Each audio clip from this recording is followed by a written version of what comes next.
Welcome to biophilic भावनापुरी।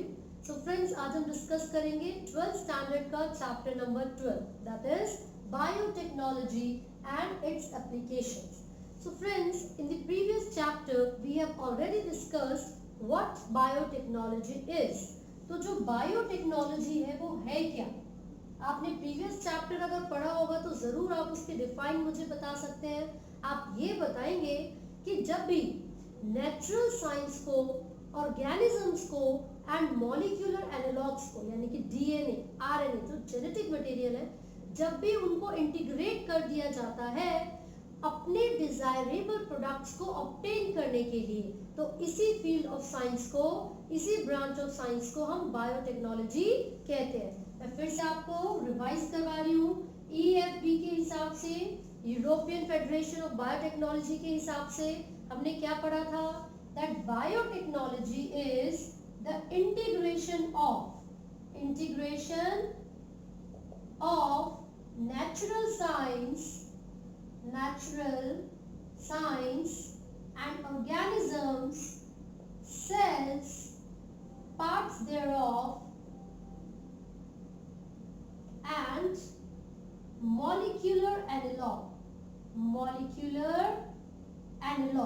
इसका मतलब ये हुआ कि जब भी हम किसी लिविंग ऑर्गेनिज्म को, उसके जेनेटिक मटेरियल को मॉडिफाई करते हैं, साइंस के साथ जोड़ देते हैं, इंटीग्रेट कर देते हैं, ताकि हम अपने डिजायरेबल प्रोडक्ट्स को ऑब्टेन कर सके, तो इसी टेक्नोलॉजी को बायोटेक्नोलॉजी कहा जाता है, राइट। लेकिन मैं आपको इस चैप्टर में ये समझाऊंगी कि इस टेक्निक का इस्तेमाल हम किस किस चीज के लिए कर सकते हैं, कहाँ कहाँ इनकी एप्लीकेशंस को यूज किया जाता है, वो कौन सी चीजें हैं जो कि बायोटेक्नोलॉजी की एप्लीकेशंस में इंक्लूड की गई हैं। तो जैसे कि मैंने बोला, हम हमेशा इस टेक्निक को यूज कर रहे हैं ताकि हम अपने डिजायरेबल प्रोडक्ट्स को ऑब्टेन कर सकें, राइट।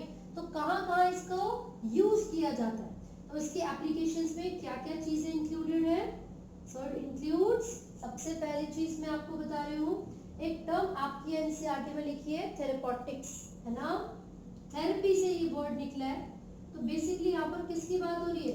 जो थेरेपी यानी कि जो मेडिसिन्स हैं, जो दवाइयाँ हैं, ठीक है, या फिर डायग्नोसिस के लिए हमें ये डिटेक्ट करना है कि किसी इंडिविजुअल को कहीं किसी तरीके की बीमारी तो नहीं है, ठीक है। एक टर्म लिखी है बायोरेमिडिएशन। भाई इसका मतलब क्या है? इट मीन्स ये एक ऐसी टेक्निक है जिसमें हम माइक्रोब्स का इस्तेमाल करते हैं ताकि हम अपने एनवायरनमेंट के पॉल्यूटेंट्स को रिड्यूस कर सकें। यानी कि बायोरेमिडिएशन में क्या होगा? Some microbes are used in order to reduce the pollutants present in the environment. इसके अलावा प्रोसेस्ड फूड के लिए, प्रोसेस्ड फूड को ऑब्टेन करने के लिए, मेडिसिन्स को ऑब्टेन करने के लिए मैंने आपको बताया, जेनेटिकली मॉडिफाइड क्रॉप्स के लिए, जेनेटिकली मॉडिफाइड क्रॉप्स को ऑब्टेन करने के लिए। तो ये बेसिकली कुछ ऐसी फील्ड्स हैं जहां पर हम इंक्लूड कर रहे हैं बायोटेक्नोलॉजी की एप्लीकेशंस को। मतलब अगर मुझे डिजीज रेजिस्टेंस बनाना है प्लांट्स को, तो मैं उनके अंदर अपना कोई डिजायरेबल जीन या फॉरेन डीएनए इंट्रोड्यूस कर सकती हूँ ताकि उस पर्टिकुलर खेती को, एग्रीकल्चर को या क्रॉप को पेस्ट या इंसेक्ट से बचाया जा सके। तो उसको हमने क्या बोला? Genetically modified crops, right. मैं अगर अपने एनवायरनमेंट से पॉल्यूशन को कम करना चाहती हूँ माइक्रोब्स का यूज करके, तो वो बायोरेमिडिएशन होगा। अगर मैं प्रोसेस्ड फूड बनाना चाहती हूँ, राइट, आपने पढ़ा होगा बायोरिएक्टर्स में लार्ज वेसल्स होते हैं, वो क्या करते हैं, उसमें हम अपने डिजायरेबल प्रोडक्ट्स को ऑब्टेन करते हैं, है ना।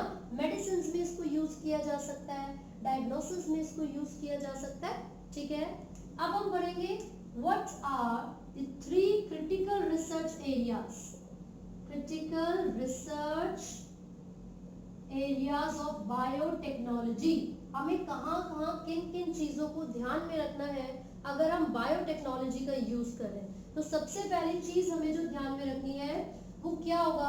आप किस माइक्रो ऑर्गेनिज्म को ग्रो करवाना चाहते हो अपने डिजायरेबल प्रोडक्ट को ऑब्टेन करवाने के लिए। तो सबसे पहले आपको प्रॉपर एम्बियंस यानी कि एनवायरनमेंट देना है, उस पर्टिकुलर माइक्रोब की या फिर एंजाइम की ग्रोथ के लिए जिससे आप अपने प्रोडक्ट्स को ऑब्टेन करवाना चाहते हैं। ठीक है, तो सबसे पहला क्या हो सकता है, प्रॉपर फैसिलिटी अवेलेबल करवाना for the growth of microbe या फिर एंजाइम। ये आप कैसे मेंटेन करेंगे, आप ऑप्टिमम कंडीशंस को कैसे मेंटेन कर सकते हैं। ठीक है, तो हम बायोरिएक्टर्स का यूज कर सकते हैं। बायोरिएक्टर्स के अंदर हमने देखा था प्रॉपर फैसिलिटीज होती है ना। हमने ये भी देखा था ऑक्सीजन की availability, pH, temperature, sampling port, हर एक चीज की अवेलेबिलिटी होती है बायोरिएक्टर्स में, राइट। तो सबसे पहली चीज माइक्रोब या एंजाइम की ग्रोथ करवाने के लिए प्रॉपर सुटेबल एनवायरनमेंट, दूसरा उनके लिए ऑप्टिमम कंडीशंस को मेंटेन करना ताकि वो हमारे डिजायरेबल प्रोडक्ट्स को प्रोड्यूस कर सके। अगर मुझे बियर बनानी है तो मुझे एक यीस्ट का इस्तेमाल करना पड़ेगा which is saccharomyces cerevisiae, right. तो मैं ये ध्यान में रखूंगी कि कहीं कोई कंटामिनेशन ना आए, सिर्फ और सिर्फ वो सैक्रोमाइसिस सेरेविसी ही इन बायोरिएक्टर्स में आसानी से ग्रो कर सके। और जब हमारा डिजायरेबल प्रोडक्ट बन जाएगा उसके बाद हम प्रोसेसिंग करेंगे यानी कि उसको प्योरीफाई करेंगे। ठीक है, तो जो भी प्रोटीन या फिर जो भी हमें सब्सटेंस मिला है, प्योरीफाई दी प्रोटीन्स या whatever product you have got, या जो भी प्रोडक्ट्स हमें मिले। ठीक है, तो हम क्या करेंगे, उसको प्योरीफाई करेंगे। You must have read in downstream processing, right. जो लास्ट टॉपिक था चैप्टर नंबर 11 का, उसमें हम क्या करते हैं, purification and separation of the products that we obtained.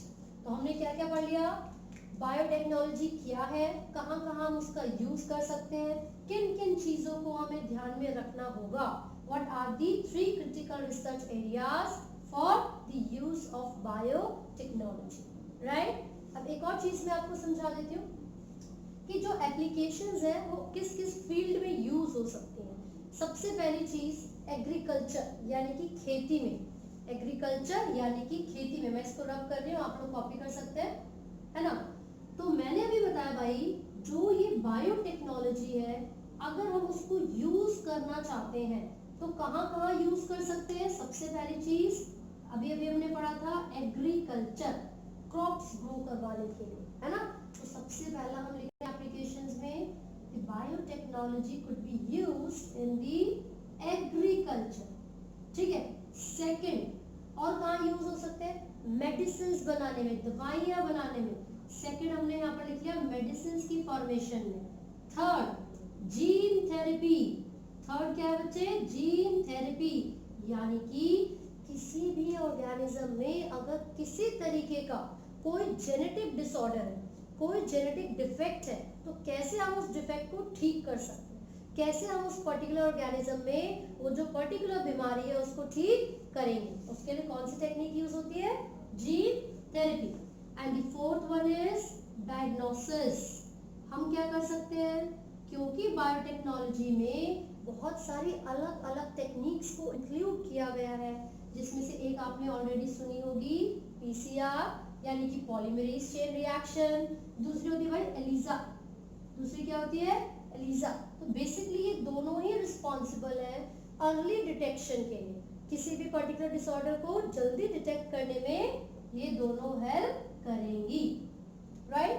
And the fifth application of biotechnology could be seen by the formation of transgenic animals। तो fifth यहाँ पर हमने क्या लिख लिया, ट्रांसजेनिक एनिमल्स, ट्रांसजेनिक एनिमल्स।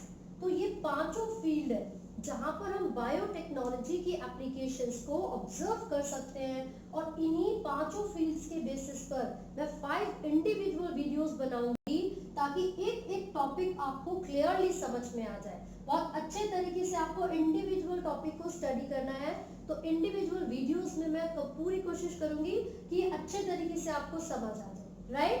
सो यहाँ तक अगर किसी को कोई भी डाउट लगता है तो आप कमेंट कर सकते हैं, पूछ सकते हैं।